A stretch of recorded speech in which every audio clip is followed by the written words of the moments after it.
Welcome to all. எல்லாரும் வேற வேற ஊர்ல இருந்து ரொம்ப மகிழ்ச்சி. என் பேர் சுபத்ரா, நான் India United. So Gandhi madam, so இவங்க தான் இந்த ப்ராஜெக்ட் ஃபுல்லாகவே லீட் பண்ணி எல்லாமே பண்ணாங்க. ஸோ லாஸ்ட் டைம் வந்து நம்ம ஜாதி பற்றி ஒரு ஃபில்ம் அனௌன்ஸ் பண்ணியிருந்தோம். அது 23 படங்கள் வந்திருந்தது.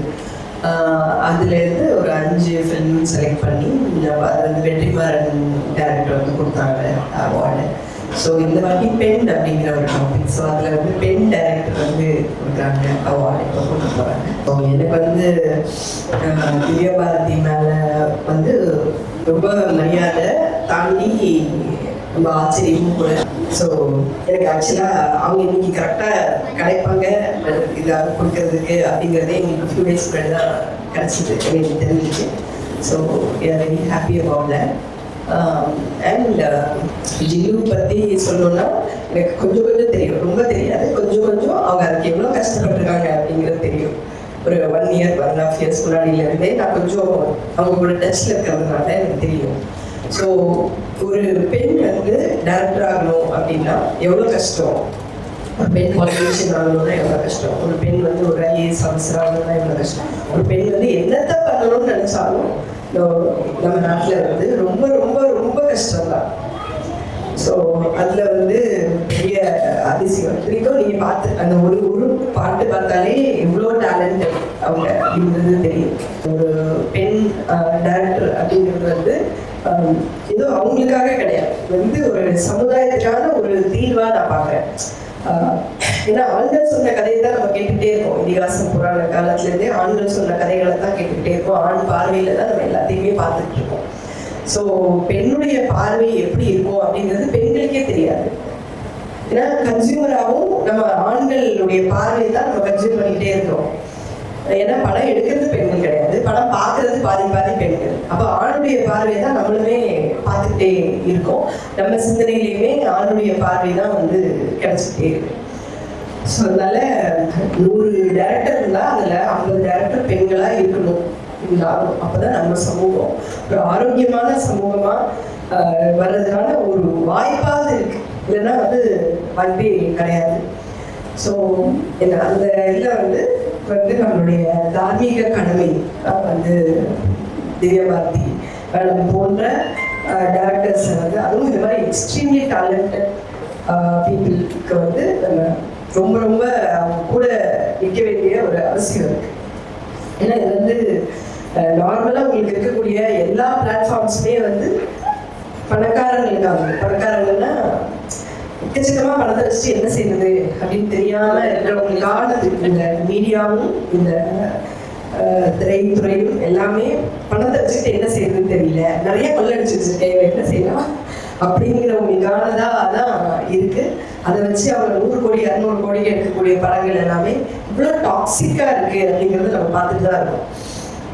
சமுதாயத்துக்கு எதாவது நல்லது சொல்லியிருக்கா அப்படின்னு பார்த்தா எப்படி சிகரெட் பிடிக்கிறது, எப்படி கஞ்சா அடிக்கிறது, எப்படி வந்து ட்ரக்குக்குள்ள போறது, எப்படி குடிக்கிறது, இதுதான் படங்கள் நமக்கு ஆக்சுவலா சொல்லி கொடுக்குது. பார்த்தோம்னா ரிசல்ட் ஆஃப் ஃபிலிம்ஸ் வந்து என்னன்னு பார்த்தோம்னா இது மாதிரி தான் இருந்திருக்கு.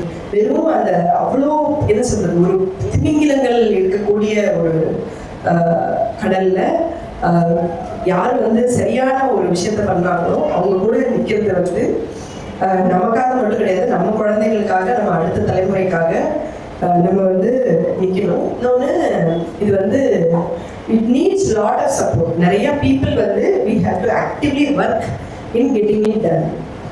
ஃபார் எக்ஸாம்பிள் இப்போ அவங்க ஒரு லாஸ்ட்டாக ஒரு இதில் எழுதியிருந்தாங்க வந்து 30 ரூபா தான் ஓடிடியில் நீங்கள் இந்த படம் பார்க்குறதுக்கு அப்படின்னு சொல்லி. ஸோ 30 ரூபா செலவு பண்ணி நீங்கள் வீட்டில் இருக்க எல்லாரும் பார்க்கலாம் அப்படிங்கிற அந்த ஒரு விஷயமும், இந்த படம் எப்படி இருக்குது அப்படிங்கிற விஷயமும் நம்ம வந்து சோஷியல் மீடியாவில் நிறையா எழுதணும், நிறையா அதை பற்றி பேசணும், ப்ராட்காஸ்ட் பண்ணலாம், வாட்ஸ்அப்பில் பண்ணலாம். ஸோ நம்மளை பற்றி இந்த மாதிரி ஒரு விஷயம் நான் பார்த்தேன், இது எப்படி இருந்துச்சு தெரியுமா அப்படிங்கிற அந்த ஷேரிங் வந்து நம்ம நிறையா சொல்லணும். ஏன்னா வந்து எது கேட்டாலுமே காசு தான். நீங்கள் ஒரு விகடனில் ஒரு ரிவ்யூ வரணும், இல்லை வந்து அது மாதிரி ஒரு ப்ளூ சட்டை மாடல் என்ன தெரியல. ஸோ அவங்க அது மாதிரி அவங்க எல்லாம் பண்ணணும் அப்படின்னாலே எல்லாத்துக்கும் காசு காசு காசு அப்படிங்கிற மாதிரி கம்ப்ளீட்டாக கமர்ஷியலாக ஆயிடுச்சு. பணக்காரங்களேக்காகவே இருந்த மாதிரி இருக்கு. ஸோ இப்படி இருக்கும்போது நமக்கு வந்து ஒரு நம்ம சமுதாயத்தை நம்மளே சதிச்சுக்கிற மாதிரி இதாக. ஸோ ஐ திங்க் ஜின்னு மாதிரியான படங்கள் வந்து we should all actively work in supporting this film. ஏன்னா அதை நம்ம இந்த ஒரு சில நாட்கள்ல பண்ணலை அப்படின்னா ப்ராபப்ளி ஒரு நம்பிக்கையே போயிடும் இல்லையா? இப்போ இந்த மாதிரி வேற யார் எடுக்க வருவா சொல்லுங்க? வேற பெண்கள் வருவாங்களா முன்னெடுத்து வர்றதுக்கு? அல்லது வந்து ஒரு நல்ல படம் எடுக்கணும் அப்படின்னு சொல்லி வருவாங்களா? இல்லை இவங்களே இன்னொரு படம் எடுக்க முடியுமா? நம்ம எவ்வளோ ஒரு பெரிய ஒரு ஒரு இடத்துல நின்றுட்டு இருக்கோம் பாருங்க.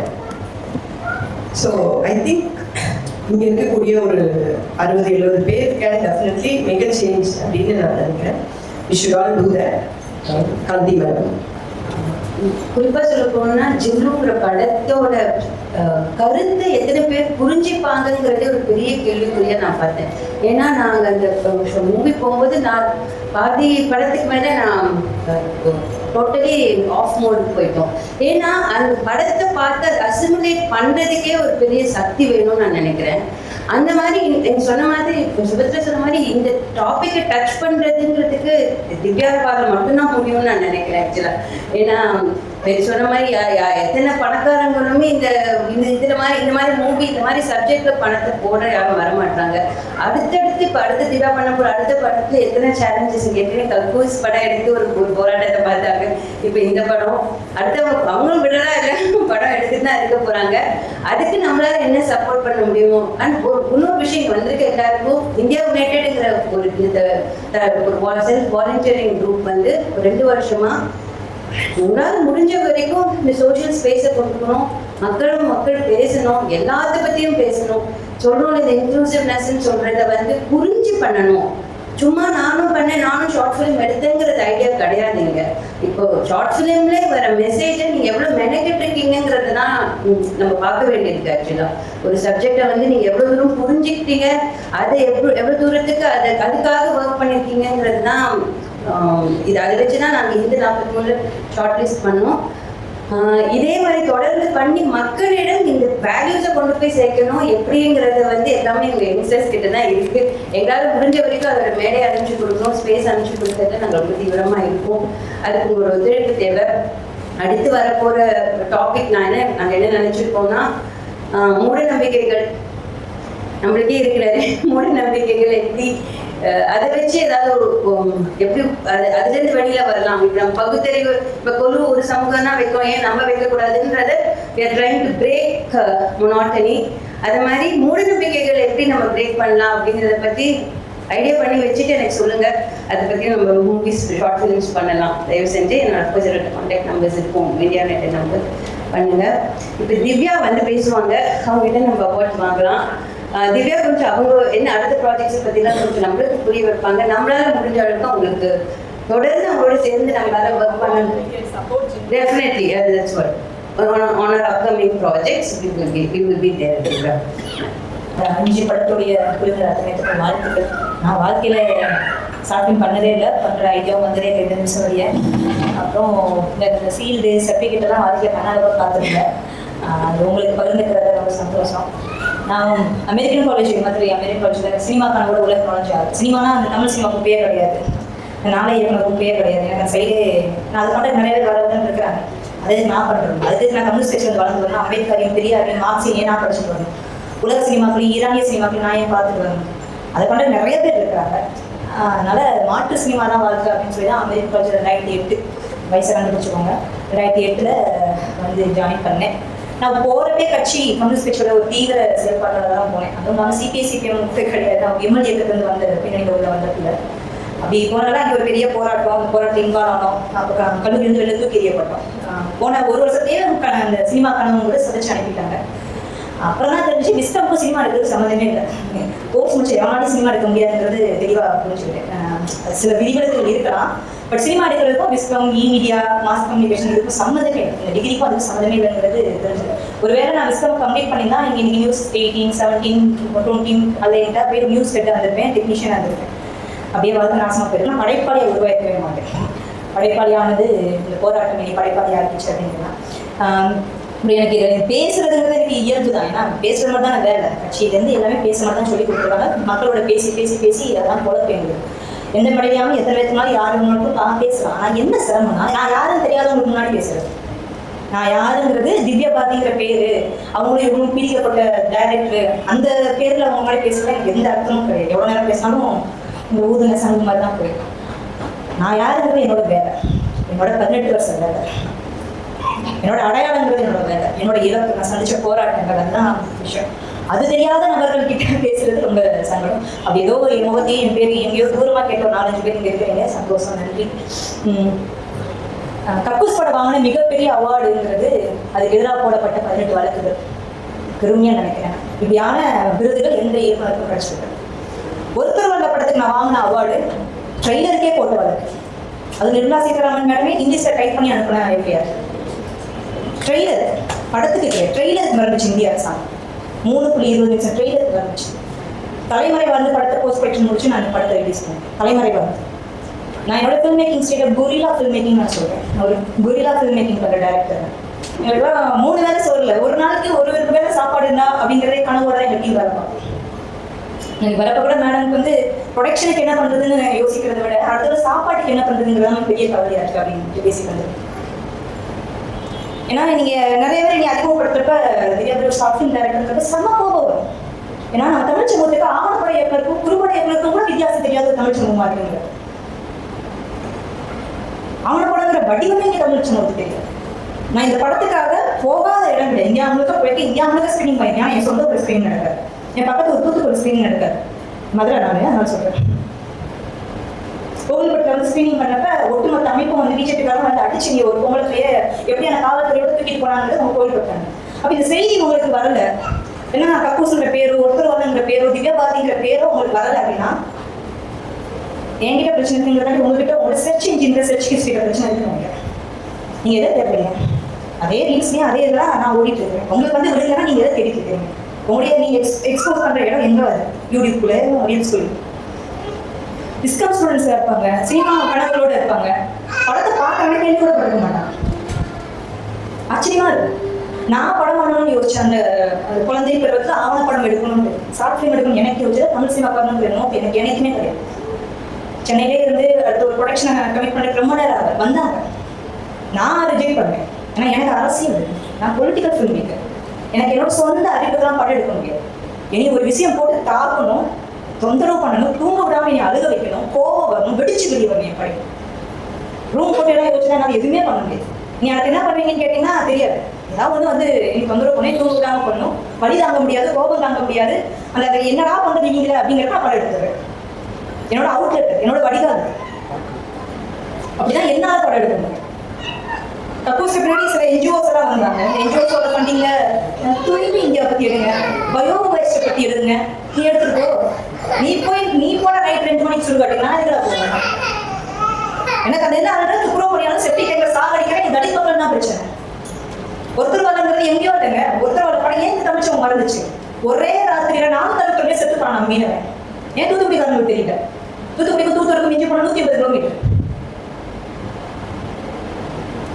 அங்கிட்ட இருந்து 6 மாசமும் தூத்தூருங்கிற அந்த ஒரு கடற்கரை கிராமத்துல இருந்து அப்படி கொஞ்சம் மேலே ஏறிட்டீங்கன்னா சமவெளி, கன்னியாகுமரியோட சமவெளியில ஒரு 4 கிலோமீட்டர் சமவெளி ஊர் வந்துடும். நாடார்கள் எனக்கு பிரச்சனை இல்லை, உண்மையே தான் பேசும். நாடார் சமூகம் வாழக்கூடிய பெரும்பகுதி இது.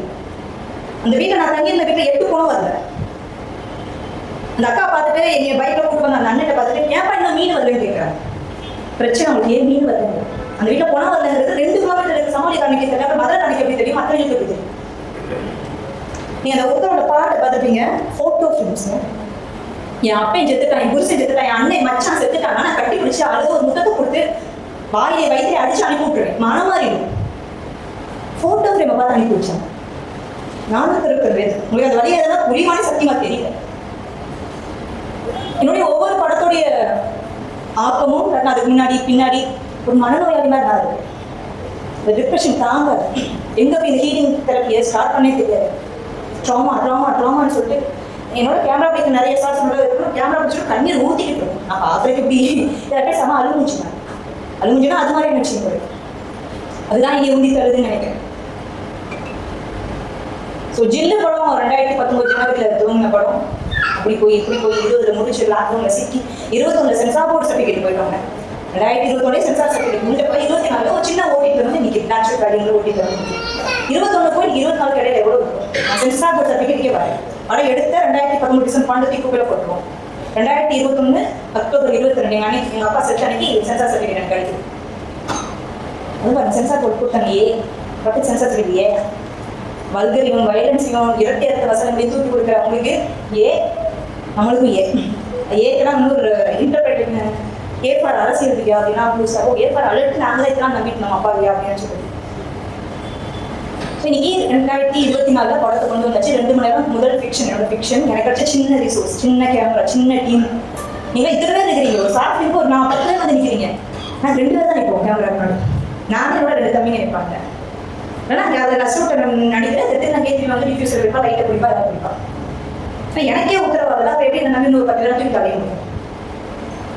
இப்படியான ஃபில்ம் மேக்கிங் தான் எனக்கு நான் சாப்பிட்டு நாட்கள்லாம் பார்க்குறப்போ அவங்க போட்டுருக்க கூலர்ஸ் ட்ரெஸ்ஸு இந்த ட்ரெஸ்ஸெல்லாம் பார்த்து மேடம் எங்கள் அம்மா வந்து போகிற 4 படம் ரிலீஸ் ஆச்சு 4 நல்ல ட்ரெஸ் எடுத்துக்கணும் எடுத்து கொடுத்தாங்க அவ்வளோதான். அதை என் ட்ரெஸ்ஸிங் சென்ஸாக வேலை பார்த்தாரு. உடம்பு மறைக்கிறது தான் ட்ரெஸ் போடுறாரு. சும்மா கொஞ்சம் நான் மீடியாவில் அவங்க பார்ப்பாங்கன்னு நான் ட்ரெஸ் அனுப்பிட்டாங்க. எங்கள் அம்மான்னு சொல்லி என்னோட திருநங்கை அம்மா. எனக்கு பயாலஜிக்கல் ஃபேமிலி கிடையாது. நான் தேடி போகிறதுக்கும் ஆள் கிடையாது, என்னை தேடி வரதுக்கும் குடும்பம் ஆள் கிடையாது. ஒருவேளை அதோட ஒரு வகையில் பெரும் வழி பெரும் சுதந்திரமும் கூட. ஆனால் இன்னைக்கு எனக்கு ஒரு பெரும் குடும்பம் இருக்கு.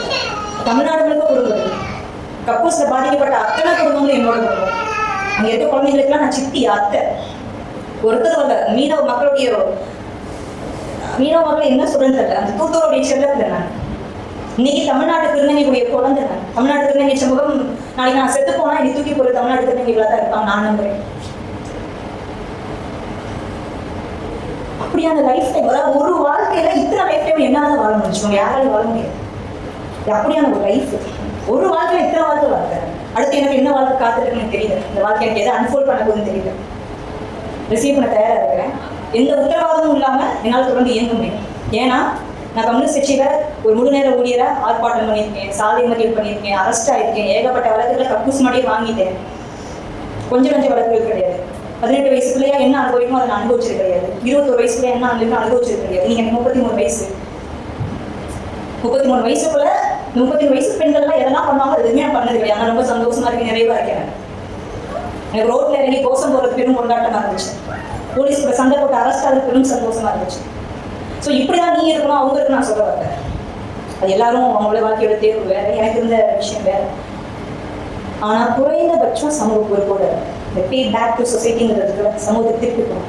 நம்ம எதுவுமே எனக்கு இருக்க எனக்கு அறிவோ தெளிவோ உங்களுக்கு இருக்க அறிவோ தெளிவெல்லாம் சுயம்பு கிடையாது. நம்ம யாருமே சுயம்பு கிடையாது. இந்த சமூகம் நமக்கு சொல்லி கொடுத்தது. அவர் எனக்கு சொல்லி கொடுத்துருப்பாரு, இந்த தம்பி எனக்கு சொல்லி கொடுத்துருப்பாரு. உங்ககிட்ட நான் கற்றுருக்கேன். இந்த திருநங்கைகளை பற்றி நான் படம் எடுத்திருக்கேன். டேரக்டர் திவ்யா பார்த்து திருநங்கை சொல்லி கொடுத்தா நான் செஞ்சேன். அவங்ககிட்ட கற்றுக்கிட்டே நான் பண்ணேன். துப்புரப்படம் எனக்கு சொல்லி கொடுத்தா செஞ்சேன். அதை எனக்கு அந்த நெறியாளகை பண்ற, ஒருங்கிணைக்கிற, நிர்வகிக்கிற, டெக்னிக்கலா ப்ரெசென்ட் பண்ற ஸ்கில் எனக்கு எதுவும் தெரிஞ்ச தெரியாமல் வந்துச்சு. அதனால முடிஞ்சிச்சு. அவங்க கிட்ட இருந்து கற்றுக்கிட்டு சமூகத்துக்கு கற்றுக்கிட்டு. ஸோ ஒரு படத்தை எடுத்தீங்கன்னா தயவு செய்து திருநங்கைகளை பற்றி, பெண்ணை பற்றி, மாற்றுத்திறனாளிகளை பற்றி எதை எடுக்கிறீங்கன்னா சூப்பர் சப்ஜெக்ட், சூப்பராக அவார்டு வாங்கிடலாம். அவார்டுக்காக தயவு செய்து ஃபிலிம் எடுக்காரு. போட்டிகளுக்காக ஃபிலிம் எடுக்கவே இருக்காரு ப்ளீஸ். அது வேற. உங்களுக்கு தெரியும், நீங்கள் இருக்க நிறைய பேர் சம்பாதிக்க ஆட்களாக இருப்பீங்க. ஆனால் சம்பாதிக்க 1000 வழி இதுக்குள்ள நம்மளுக்கு. நானே இனி வரையும் என்னுடைய வருமானம் இப்போ சென்னையில மதுரை வரேன், மதுரை நான் சென்னை போனால் நான் கல்யாண வீடியோ, காதுகுத்து வீடியோ, மதுரை நடப்ப இல்ல விழா, மொய் விழா, இந்த வீடியோ போய் எக்ஸ்போஸுக்கு போய் வீடியோ எடிட் பண்ணுவேன், ஆல்பம் தயாரித்து கொடுப்பேன். இன்னி வரையும் என் நிலமமா இருக்கு. எனக்கு குறைக்கிறதுக்கு அப்படி ஒரு வழி இருக்கு. இதை வச்சு குறைக்கிறேன் வரல. ஸோ தயவு செய்து சினிமாங்கிற டூல் இருக்குல்ல, அந்த விசுவல் மெடிக்கோட பவர் இருக்குல்ல, ரொம்ப பெருசுங்க. அது அது என்ன வேணா பண்ணும், பெரிய மேஜிக் பண்ணும். ஏன்னா நீ வாசிக்க எல்லாத்துக்கும் அத்து போயிடுச்சா? யார் வாசிக்கிறோம்? புத்தகத்தோட வாசனை தொடர்ந்து வாசனை முகர்ந்து அப்படி வாசிச்சது. சந்தா 30 ரூபாய்க்கு எங்கேயா அருப்புக்கோட்டையோட கிராமத்துல இருந்து அருப்புக்கோட்டை சந்தா போட்டு நான் இங்கேருந்து என் கிராமத்துல இருந்து அருப்புக்கோட்டை போய் புத்தகத்தை தேடி படிச்சது. எனக்கு இப்போ இதெல்லாம் சொன்னா திருச்சுங்கிறாங்க, பூமன் ஆண்டிங்கிறாங்க.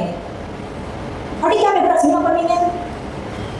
படிக்காம எப்படி சினிமா பண்றாங்கன்னு தெரியல. படிப்புக்கும் சினிமாவுக்கு என்ன சம்பந்தம்? டிஸ்கஸ் ஸ்டூடெண்ட்ஸ் எல்லாம் நமக்கு தமிழ் இந்தியன் சினிமாவுடைய லெஜெண்ட் அப்படின்னா யார் சொல்றீங்க? ஒரே ஒரு ஆள் மட்டும் சொல்லணும். அதாவது நிறைய விமர்சனம் தாண்டி ஒரே ஒரு ஆள் சொன்னா சத்யஜித்தை சொல்லலாமா? எல்லாரும் சத்யஜித். சத்யஜித்தையோட டைட்டில் கார்டு நீங்க பார்க்கணும், முன்னாடியோ பின்னாடியோ. இந்த சிறுகதையிலிருந்து எடுத்தாளப்பட்டது. இந்த குருநாவிலிருந்து எடுத்தாளப்பட்டது. முட்டா பையன் வசதி இருக்கிறேன் கலையத்தை தெரியாதவரா? ஏன் இலக்கியத்தை எடுத்தாரு? அங்கிருந்து வர்றதுங்கிறது உங்களுக்கு அப்படி ஒரு வேற ஒரு ஃபீலை கொடுக்கும். அதனால என்னுடைய போராட்டங்கள் மற்ற விஷயங்கள் அதில் நாங்கள் ஒரு திவ்யபாரதிக்கு இருந்துட்டு போறாங்க. பட் நீங்க வேற மாதிரி சில வேலைகளை பண்ணணும்னு நினைக்கிறீங்க, பண்ணுங்க. ஆனால் பணத்துக்காக சினிமா பண்ணாதீங்கப்பா. சினிமா பண்ணல, பணம் கொடுத்தா வாங்கிக்கோங்க. ஆனால் பணத்தை நோக்கமாக வச்சுட்டு சினிமா பண்ணாதீங்க. எப்போ நீங்க பிரபலம் ஆவீங்க தெரியுமா? மக்களை உண்மையாவே நேசிக்கும் பிரபலம் ஆயிடுங்க. சினிமா இருக்குன்னா பிரபலம் ஆகிட மாட்டேங்க. அது வேணா வேற ஆள் ஆவாங்க, அப்படி ஆனா ஆயிக்கோங்க. அப்படி ரொம்ப படம் தமிழ் சினிமா கவனிச்சு எடுக்க நிறைய பேர் இருக்காங்க. மக்களை உண்மையா மனசுல இருந்து உள்ள இருந்து நேசிக்கும் போது இந்த சமூகம் உங்களை கைவிடாது. நீ கஷ்டப்படுத்துது இந்த வாழ்க்கை, ஆனா நீ கைவிட்டது. ஏதோ ஒரு நேரத்தில் ஐயோ நாளைக்கு நைட்டு என்ன பண்ணலாம் அப்படின்னு நினைக்கிறப்ப சுபத்துல கால் பண்ணியிருக்காங்க. ஒரு 3 நாள் கழிச்சு எனக்கு என்ன உத்தரவாதம் கிடையாது. யாராவது ஒரு கால் பண்ணுவாங்க, ஏதோ ஒரு தோழர் எனக்கு கூப்பிடுவான், இதே எங்க இருக்கிற அதை இப்போ திருப்ப காசு இருக்கான்னு கேட்பாங்க.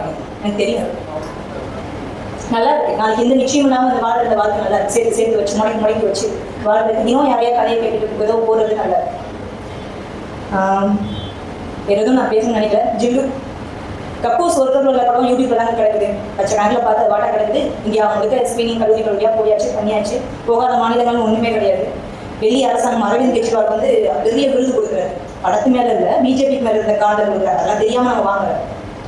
பிஜேபிக்கு அவங்களுக்கு அதாவது எதிரி அண்ணங்கிற கதையை எனக்கு கொடுத்தாங்க. அந்த பாலிடிக்ஸ்லாம் தெரியாத ஆள் கிடையாது. அப்புறம் விருதுகளுடைய மரியாதைங்கிறது யார்கிட்ட வாங்குறோம், எங்கிருந்து வாங்குறோம், எதுக்காக வாங்குறோம் அப்படிங்கிறது வந்து இருக்கு. நான் விருதுக்காக பேசப்பட்டது விருதை திருப்பி கொடுத்ததுக்காக பேசப்பட்டது. ஆனந்தவுடன் தமிழ் மேகசின் எவ்வளோ முக்கியமான மேகசின் இருக்கும். 2012 ஒவ்வொரு டிசம்பர் 2 வந்து டாப் 10 மனிதர்கள் வரிசைப்படுத்துவாங்க. 2012 டாப் 10 மனிதர்கள் எண்ணி வரிசைப்படுத்துச்சு ஆனந்தவுடன். 2012 அது 17 தான் இருக்கும். 2012 என்ன ஆட்டம் ஆடிட்டு பார்த்துக்கோங்க. 2012 எனக்கு என்ன வயசுன்னு பார்த்துக்கோங்க. இங்கே வந்து 12 வருஷம் தள்ளி. அப்போ ஆனந்தவுடன் நீ டாப் 10 மனிதர்கள் ஒன்றா போகுது கொடுத்தாங்கன்னா வாங்கி வச்சுக்கிட்டே தான் இந்த அங்கீகாரத்தை மதிக்கிறேன் வாங்கி வச்சுக்கிட்டேன். அந்த டாப் 10 10 மனிதர்கள்னா ஒரு ஆளா சந்தோஷ் நாராயண் தான் வந்தார். சேவைப்பாளர் சந்தோஷ் நாராயண் ரெடி பண்ணி. கொரோனா டைம் வந்தப்போ ஆனந்தவுடன் தன்னுடைய ஊழியர்கள் ஒரு நூற்றுக்கணக்கான ஊழியர்களை அந்த பொருளாதார சிக்கல் காரணமா வெளியேற்றுறாங்க, வேலையை நீக்கிறாங்க. கொரோனா டைம்ல வெளியிட எப்படி இருக்கும்? அது ஆனந்தவுடன் பண்றது. வேற யாரா பண்ண கோபம் வராது. ஒரு தார்மீக உரிமையில வர கோபம் இருக்கு. நம்மளுக்கு தெரிஞ்ச ஃப்ரெண்டு ஒருத்தன் பண்றப்ப நமக்கு கோபம் இருக்கு. ஆனந்தவுடன் மட்டும் சம கோபம் வந்துச்சு. நான் தான் முதல்ல ஆனந்தவுடன் 2012 கொடுத்த விருது திருப்பி அனுப்பிட்டு அனௌன்ஸ் பண்ணேன். மாமல்ல தோழர் அத்தனை அடுத்த அனௌன்ஸ் பண்ணாங்க. இது எதிர்ப்பு தெரிவிக்கிறபடி ஆனந்தவுடைய செயல்பாட்டுக்கு எதிர்ப்பு தெரிவிக்கிறாங்க. அதுக்காக நாளைக்கு ஆனந்தவுடன் எனக்கு எது கொடுக்க மாட்டானே, யார்கிட்ட பத்தி பேச மாட்டானே அப்படிங்கிற எந்த பயமும் எனக்கு இல்லை. வேலைகள் எல்லாத்தையும் பேச வைக்கும். அடுத்த 6 மாசத்தையும் ஆனந்தவுடன் எனக்கு பெரிய ஆர்டிகள் இருக்காங்க. அதுவும் என் கோபத்தோட நியாயத்தை புரிஞ்சுக்கிற நிறைய தோழர்கள் இருப்பாங்க. ஸோ ஆனந்தவுடைய அந்த விருதை நான் மதிக்கிறேன். திருப்பி கொடுத்தது அவங்க எவ்வளவு தூரம் பார்த்தாங்கன்னு தெரியல. அதுக்கப்புறம் அதை புரிஞ்சுக்கிட்டேன். மறு வேலையை அங்கீகரிச்ச ஆனந்தவுடன் இன்னும் நான் கொடுக்க வைக்கிறேன். எப்படியான வேலைகளா இருக்கிறப்போ அது வேறவா இருக்குங்க. நீங்க அதை மூளை நீங்க கம்ஃபர்ட் ஜோன் ஒட்டிக்கிறாருங்க. அசிஸ்டண்டா வரேன் பசங்க வருவாங்க. என்கிட்ட அசிஸ்டண்டா வரது ரொம்ப கஷ்டம் கம்மியா இருக்குங்க. ரொம்ப கஷ்டம்டா அப்படிங்க. பூவாவும் நடுவில் திருநெல்வேலி பூவாவும் பேசுவாங்க. ஏதாவது மாசம் ஏதாவது வருஷம் அவங்க டிவியில் போவாங்க. அது ஒரு மாஸ் எக்ஸ்பர்ட், மாஸ் வயலன்ஸ் நடக்கிற ஒரு இடம். மாஸ் வயலன்ஸ் மாதுர்பாவெல்லாம் ஒண்ணுமே கிடையாது. ஒரு மாஸ் வயலன்ஸ் நடக்கிற இடம். ஒரு கேமராவை மேக்ஸிமம் ட்ரைபாடே இருக்காது. ட்ரைபாட் வச்ச அளவுக்கு நீங்க போய் மைக்க போடுற அளவுக்கு என் மக்களுக்கு காத்துட்டு இருக்க மாட்டாங்க. இதுல எடுத்துப்பா நான் ஏதாவது போஸ்ட் பார்த்துட்டேன் அப்படிங்கிறத பண்ணுறேன். ஸோ தம்பியா நீ உதவிக்கு ஏன்னா நிறைய 2 கேமரா பயன்படுத்தணும். அவ்வளோ பெரிய மாசுங்கிறப்ப ஒரு தம்பியை கூட்டு போகும். கீழே உட்காந்து ஒரு ஷார்ட் எடுக்கணும். அரவனுடைய உருவம் வருது, கீழே இருந்து எடுக்கணும். நான் மேலே ஏறி தொங்கிட்டு இருக்கேன். கீழே உட்காந்துறா அப்படின்னா அக்கா கீழே எதுவுமே விரிக்க இருக்குல்ல ஃபேட் அழுக்காங்கலாம். அதோட சோக்கப்பட்டு அனுப்பி விட்டுறேன். ஓடி இவ்வளோ கம்ஃபர்ட். சினிமா எடுக்கிறாரு அப்படின்னு ஒரு பெரிய கம்ஃபர்ட் ஜோனு. சினிமாக்காரன் அவ்வளோ பெரிய ஆளா இல்லை. மக்களோட ஊழியர்கள் நம்ம அப்படின்னா ஒன்றும் அப்படி முளைக்க தேவையில்லை. சினிமா தான் பண்றோம், வேற எதுவும் நம்ம பண்ணல. எது பண்ணாலும் அப்படி ஒரு முளைக்கக்கூடாது. சினிமா பண்றவங்க இன்னும் அடக்க வேண்டும். நம்ம எதிர்கொள்ற மக்கள் கிட்ட இன்னும் நம்ம அடக்கமா இருக்கணும். அவ்வளோ கற்றுக்கணும். அவங்க தான் உனக்கு சொல்லி தர போறாங்க தவிர நீ அவங்களுக்கு எதுவும் டியூட் பண்ண போறது இல்லைங்கிறது. அவங்க தான் நம்மளை எஜுகேட் பண்ண போறாங்க.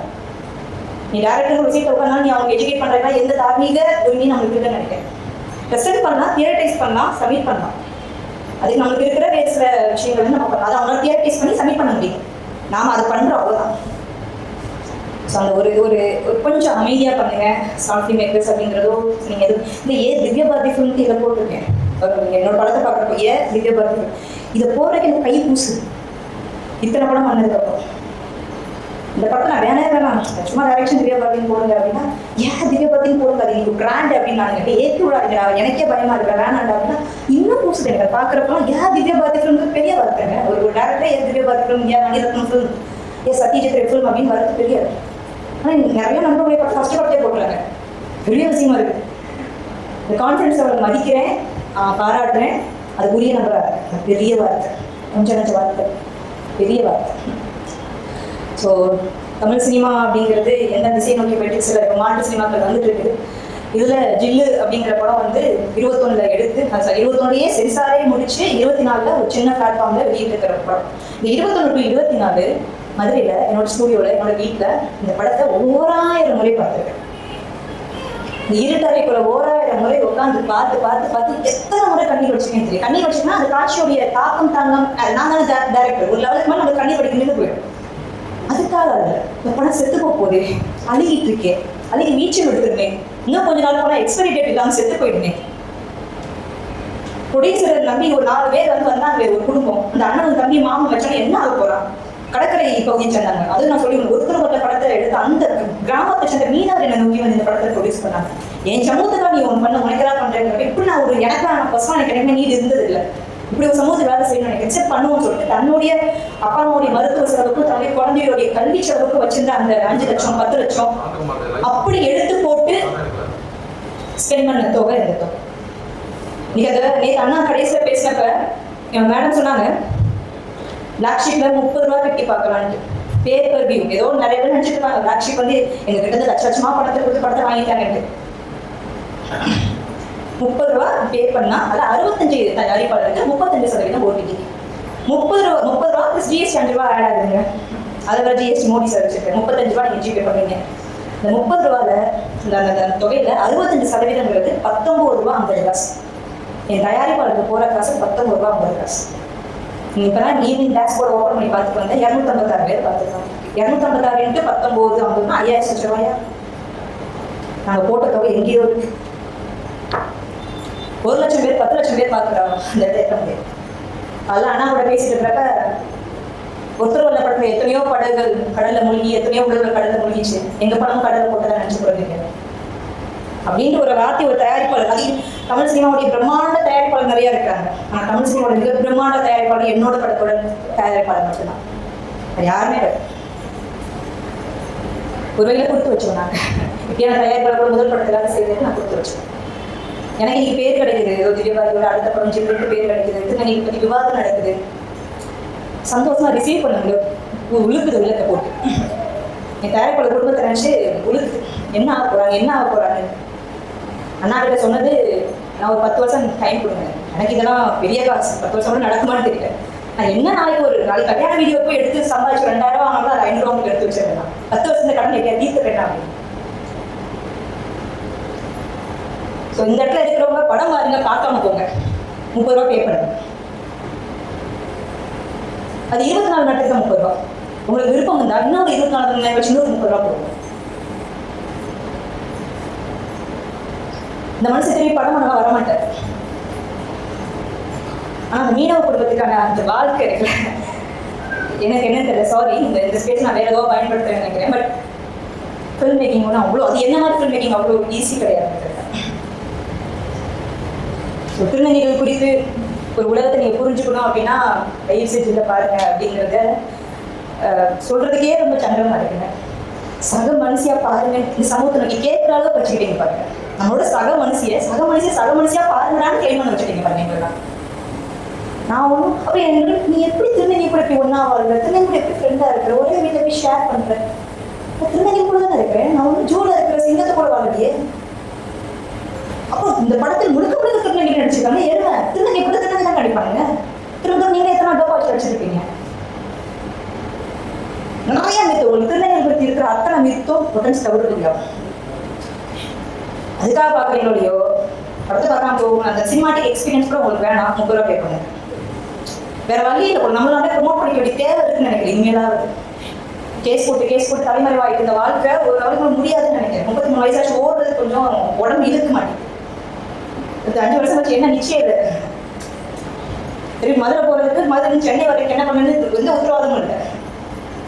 ஒரு ஆளாக தூக்கி சுமந்துட்டு இருக்கோம், ஒரு ஆளாக படம் எடுக்கிறோம், ஒரு ஆளாக படத்தை வெளியிடுறோம், ஒரு ஆளாக நீ ப்ரொமோஷன் பார்த்துட்டு இருக்கோம். எனக்கு அவ்வளோ மெசேஜ் எப்படி நிகழ்வுகளுக்கு தான் செல்ஃபோன் எடுக்க மாட்டேன். அது என்ன சின்ன நிகழ்வோ பெரிய நிகழ்வோ, ஏன்னா அது செல்ஃபோன் நோண்டுறதுங்கிறது அந்த இடத்த அசிங்கப்படுத்துறதுங்கிறது எனக்கு ரொம்ப ஏன்னா ஏன் இடத்த நிறைய அசிங்கப்படுத்திருக்காங்க. அது பண்ணக்கூடாதுன்னு நினைப்பேன். சாரி, நான் நிறைய ஃபோன் எடுப்பேன். ஏன்னா அந்த டாக்ஸிக்குரிய ஒரு குழு இருக்குது, நிறைய காப்பி இஷ்யூ, கிளைமர்ஸ், கட்டு, ரீல்ஸ்னு வந்துகிட்டே இருக்குது. அதனால நிறைய பேர் ஃபோன் எடுப்பேன் மனுஷன். சினிமாங்கிறது மாற்றத்துக்காக மக்களுக்காக நம்பிட்டு இருக்கிற இருக்கிற மாதிரி ஆட்கள் கூட கலந்து போடுங்க. இப்படி ஒரு அற்புதமான மனுஷனுக்கு கூட நில்லுங்க. அதுதான் நான் போற விரும்புறது. அடுத்த படமும் எடுக்க ட்ரை பண்ணுறோம். தங்கச்சி மரம் என்னுடைய அந்த கடற்கரை ஒத்துருவல்லத்துடைய தாக்கம் இன்னும் என்னை விட்டு அகல. எனக்கு ஏதாவது அவுட்லெட் கொடுத்துடணும். ஏன்னா அப்போதான் எனக்கு, ஏன்னா நான் ஒரு ஹீலிங் ப்ராசஸ் எனக்கு முடியவே முடிவு வராது. எனக்கு எந்த கடற்கரையா, சென்னையில் பெசன் நகர், திருவான்மியூர் அப்படின்னு எதை பார்த்து கடற்கரை எனக்கு பெருசாக பார்த்தது வந்து அந்த ஒருத்தருள்ள கடற்கரையே பார்த்து பார்த்து கடற்கரை பார்த்து பயம் வந்துச்சு எனக்கு. எந்த கடற்கரையில என் காதலியோட நான் போய் உட்காந்தா கூட எனக்கு 100 மீட்டர் தூரத்தை கையை தூக்கி காப்பாத்துங்க நான் கேட்குறேன். என்னோட அண்ணங்களாம் கட்டிட்டு இருக்க மாதிரி தான் எனக்கு கடலை என்னால் ரசிக்க முடியும். லவ் பண்ற காலத்துலையும் அந்த இள வயசுலயும் எனக்கு கடல் வேறவா இருந்துச்சு. எனக்கு கடல் பதட்டத்தை கொடுக்கும். அப்போ அந்த கடல்ல ஒரு கதையை நான் பண்ணி முடிச்சா அதுக்கான 2வது ஃபிக்ஷனா தங்கச்சி மரம் பகுதியை மையப்படுத்தி வேலையை செய்ய தோங்குறோம். ₹1 கூட உத்தரவாதம் கிடையாது. அதுக்கான திட்டத்தை கூட நான் இப்போ வரப்பதான் காந்தி நகர் ரொம்ப சும்மா ஒரு பக்கம் சொல்லிட்டு போனேன். ₹1 கோடி வேணும். அப்படியான ஃபிக்ஷனை பண்ணுறதுக்கு ₹1 கோடி வேணும். ரொம்ப குறைந்தபட்சங்க என்னது ₹1 கோடி வைங்க. உங்களுக்கு தெரியும் சாஃப்ட்வேர் மேக்கர்ஸ் அதுக்கே என்ன செலவாகுது. ₹1 கோடி வேணும். சரி ₹1 கோடிக்கு என்ன ஒருத்தரவாய்க்கு வழிக்கான ₹1 கோடி கனவு பண்ணுறேன் அப்படின்னா என்னால் சில விஷயம் பண்ண முடியும்னு நம்புறேன். இந்த சமூகம் என்னைய அவ்வளோ சீக்கிரம் கைவிட்டாது நம்புறேன். 1000 பேரை ரீச் பண்ண போகிறேன். ஒவ்வொருத்தரும் 10,000 படத்துக்காக கான்ட்ரிபியூட் பண்ணுறது என்னோட டிமாண்ட். அது நீங்கள் கடனாக கொடுத்தாலும் சரி, கான்ட்ரிபியூஷனாக கொடுத்தாலும் சரி. கடனா 2 வருஷம் கழிச்சு திருப்பி தருவோம் வட்டி இல்லாமல்.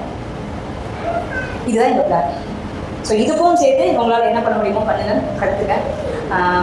அப்புறம் தூத்துக்குடி வந்து நிறைய நண்பர்கள் வந்து நீங்கள் ரொம்ப சந்தோஷம். தமிழ் சினிமாவோட மையம் சென்னை இருக்குல்ல, அதை பிரேக் பண்ணணும். கதை எடுக்கிறதுக்கெல்லாம் இங்கே வருவாங்க. அந்த கதை அவ்வளோ தேவை. நம்மளோட இடப்பகுதி எல்லாம் நம்ம ஊருக்கு வரணும். சென்னையில் உட்காந்துருப்போம். நம்மளும் இங்கே சென்னையில் வர வச்சு ரோடோட அலைய விடுவாங்க. பண்ண முடியும். எல்லா பட்டையும் இதோட நீங்கள் படத்தை பார்க்கணும். இப்போ நான் சொல்ல ஜில்ல படத்தை பாருங்க, எல்லாம் மதுரையில் பண்ணுங்க. எந்த ஒரு இதையும் டெக்னிக்கலாக போஸ்டாக பெரிய பிரச்சனையே இருக்கு. தேவையா மியூசிக்காக இங்கே வரும், மியூசிக் டேரக்டர் வரும், ஃபைனல் மிக்ஸ் இங்கே வரும். அவங்க அடுத்து ஒரு கொரோனா இன்னைக்கு உலகத்தையும் மாற்றிச்சுல. கொரோனா எப்படி யாருமே எல்லாரும் சரி வச்சுச்சுல. மதுரையிலேருந்து சென்னையில் ஃபாலோ பண்ணிக்க போகிறோம். நம்ம ஆனால் வந்து 2 நாள் இருந்துட்டு போயிட போகிறோம்.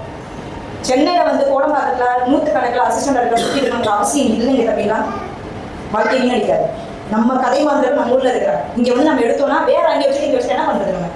நம்ம இங்கே எப்படி கதை மாந்திரங்களை டிசைன் பண்ண முடியும்? நான் பார்த்த மதுரைக்காரனும், நான் பார்த்த அருப்புக்கோட்டைக்காரனும், நான் பார்த்த ராமாடுக்காரனும் இங்கே இல்லையே. இந்த கதையும் இடமும் இங்கே இல்லவே இல்லையே. எங்க தான் அங்கே இருக்குது, என் ஊர் அங்கே இருக்குது, என் மக்கள் அங்கே இருக்கிறாங்க, என் பிரச்சனை அங்கே இருக்குது. அங்கே தான் இந்த படம் பண்ணேங்கிறதுல நான் உறுதியாக இருக்கேன். கூட இருக்கேன். வாழ்த்துக்கள். நன்றி. ஒத்த கனவு டீம் ஃபர்ஸ்ட் வரீங்களா?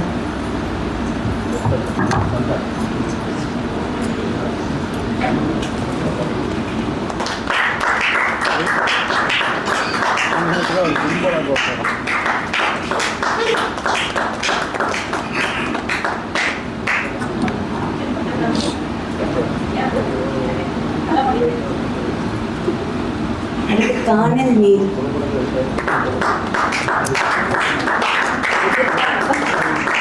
நிறைய எதிர்பார்க்கலாம்.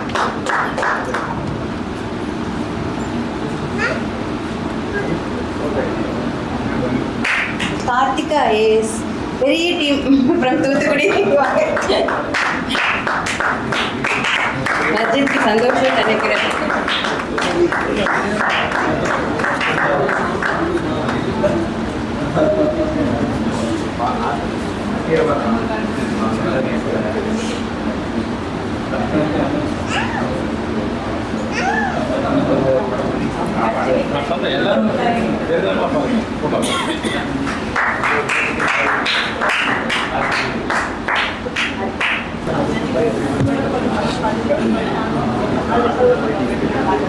அடுத்த டீம் ஒரு கதையை சொல்லுமா?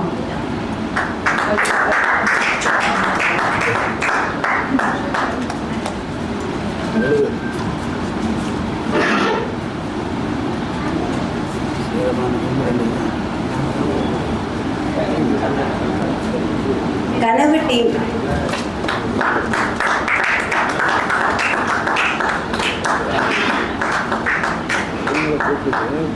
வேற